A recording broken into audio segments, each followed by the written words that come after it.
एक तरफ वो हैं जो देश का हित चाहते हैं, दूसरी तरफ वो हैं जो दोस्त का हित चाहते हैं। दोस्त का हित चाहने वालों को, देश का हित चाहने वालों को हराना पड़ेगा। एक तरफ वो लोग हैं जो बचाना चाहते हैं, दूसरी तरफ वो लोग हैं जो बेचना चाहते हैं। तो ये जो बेचने वाले लोग हैं, जिन्होंने अपना ईमान ऑलरेडी बेच दिया है, उनको चुनाव में हराना पड़ेगा। देखिए, मेरा अपना व्यक्तिगत समझ ये है कि सरकार जो है देश को 180 डिग्री घुमा रही है।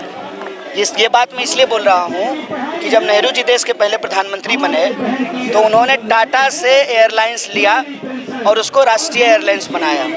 मोदी जी प्रधानमंत्री बने हैं, टाटा को वापस एयर इंडिया बेच दिया है। अब इसका वो तर्क क्या देते हैं कि एयर इंडिया घाटे में चल रहा था। वही तर्क जो है रेलवे को बेचने के लिए दिया जा रहा है, वही तर्क BSNL को बेचने के लिए दिया जा रहा है। अब एक बात समझने की है, जब जियो आया था तो फ्री में था और आज हर 2 महीने 3 महीने में जियो का टैरिफ बढ़ जाता है, ठीक है। और हमारे पास कोई और विकल्प नहीं है। जैसे BSNL के पास 4G है ही नहीं, उसको लाइसेंस ही नहीं दिया गया है।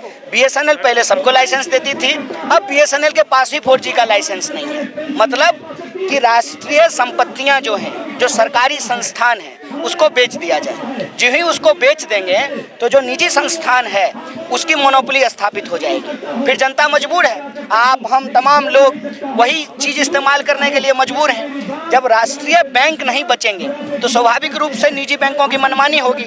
निजीकरण को हम लोगों को इस रूप में समझना चाहिए कि निजीकरण अगर ज़रूरत है, जैसे शिक्षा के क्षेत्र में सरकारी स्कूल भी होते हैं, प्राइवेट स्कूल भी होते हैं, सरकारी बैंक भी होते हैं, प्राइवेट बैंक भी होते हैं, लेकिन ये सरकारी बैंक को पूरी तरह से बेचा क्यों जा रहा है? ताकि लोग प्राइवेट बैंक में जाने के लिए मजबूर हैं। जबकि इस देश की एक बहुत बड़ी आबादी है जो सरकारी चीज़ों पर निर्भर करती है, जैसे सरकारी रेलवे, सरकारी BSNL, सरकारी अस्पताल, एम्स।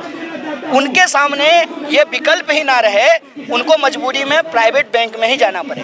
अब आप प्राइवेट अस्पतालों की हालत जाकर के देख लीजिए। लाश नहीं दी जाती है घर वालों को। अगर वो गरीब हैं, अगर वो पेमेंट नहीं कर पा रहे हैं तो डेड बॉडी नहीं दी जाती है। जब तक वो अपना सारा संपत्ति बेच करके पेमेंट ना कर दें, डेड बॉडी उनको अपने परिजनों का नहीं दिया जाता है। तो ये जो मनमानी है, उस मनमानी के खिलाफ सरकार को खड़ा होना चाहिए, ऐसी हमारी उम्मीद है। किसान आंदोलन का लेकर तो आप कहना क्या चाहते हैं? हम कहना ये चाहते हैं कि हम बैंक कर्मी हों या मजदूर हों या किसान हों या रेलवे में काम करते हों, हमारे पास भी वोट है। यह सरकार सिर्फ और सिर्फ चुनाव से डरती है। इस देश की जनता को इकट्ठा होना पड़ेगा, उनको ये समझना पड़ेगा कि यह लड़ाई बिल्कुल आर पार की तरह। एक तरफ वो हैं जो देश का हित चाहते हैं, दूसरी तरफ वो हैं जो दोस्त का हित चाहते हैं। दोस्त का हित चाहने वालों को, देश का हित चाहने वालों को हराना पड़ेगा।